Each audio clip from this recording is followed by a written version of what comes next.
Gözlerinde esir kaldım, aşkın deryasına daldım. Tatlı sözlerine kandım, sevda eli çalmış gibi. Gözlerinde esir kaldım, aşkın deryasına daldım. Tatlı sözlerine kandım, sevda eli çalmış gibi. Yaralıyım ben, yaralı, vurgunum yürek sevdalı.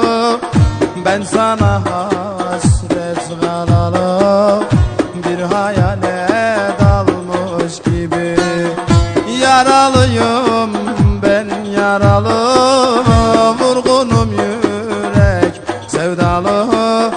Ben sana hasret kalalı, bir hayale dalmış gibi.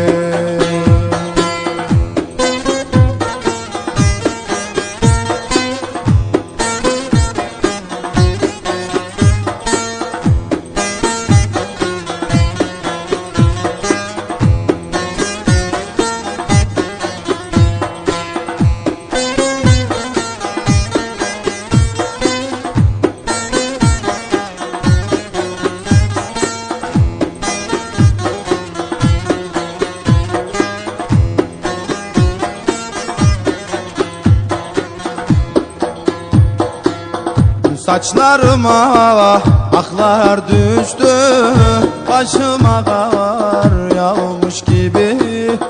Çiçeğimi soldurdun sen, sonbaharda kalmış gibi.